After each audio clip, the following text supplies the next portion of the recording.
Il est 18 h à Abidjan, c'est l'heure du Flash Info. Bonsoir à tous et bienvenue. 110 500 000 francs CFA, c'est le montant du financement que la Côte d'Ivoire vient d'obtenir auprès de l'organisation internationale Working for Food, basée en Italie. Cet argent devrait permettre de donner vie à 2 projets dans le secteur de la santé. D'abord, la création d'un laboratoire d'analyse médicale ici à Abidjan, puis l'équipement d'un autre laboratoire dans la commune d'Aféry.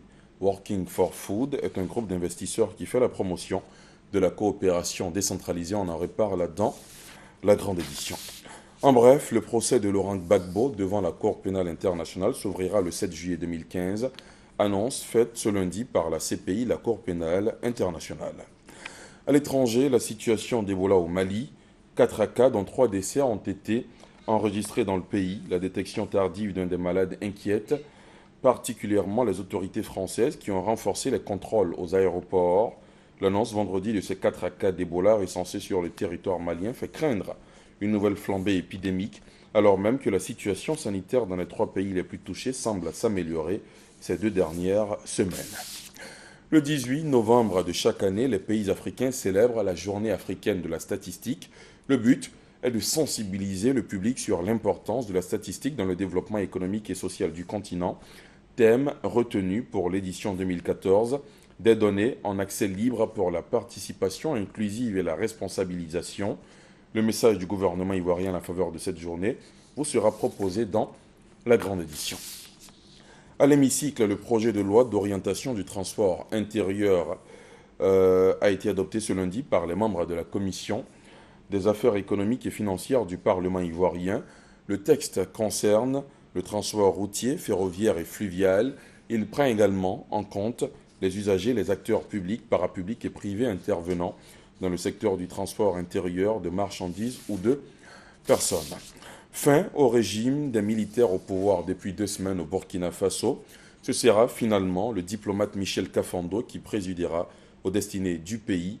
Après une longue nuit de tractations, l'ancien représentant de son pays à l'ONU a été désigné comme président intérimaire avec pour tâche principale d'organiser une élection présidentielle en novembre 2015. Le président des États-Unis, Barack Obama, a confirmé hier la mort de l'otage américain Peter Kassig, décapité par le groupe État islamique, qualifiant cet assassinat de mal absolu.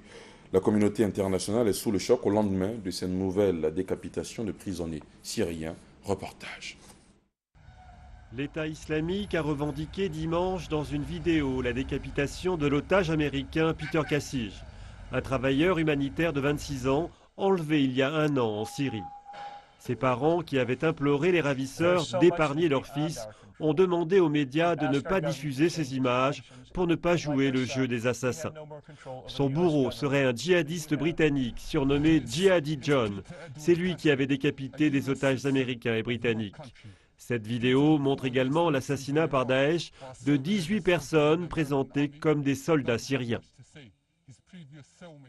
Le groupe Daesh en Syrie, celui contre lequel nous nous battons en Irak, vient de revendiquer l'assassinat d'un Américain, Peter Kassig, 26 ans, jeune humanitaire, qui se dévouait pour ce pays depuis 2013. Il a également lâchement, froidement assassiné, ce groupe terroriste, 18 Syriens. Ce sont des crimes contre l'humanité. Ce sont des actes barbares. Ces exécutions sont la dernière démonstration de la brutalité de ce groupe djihadiste à l'origine de viols, de rapts et de mise en esclavage de femmes et d'enfants considérés comme des butins de guerre. L'État islamique, c'est le mal, le diable en action. Nous devons tout faire pour le stopper. Nous venons de voir une nouvelle fois ce qu'ils sont capables de faire. Un niveau de barbarie jamais vu dans une société moderne.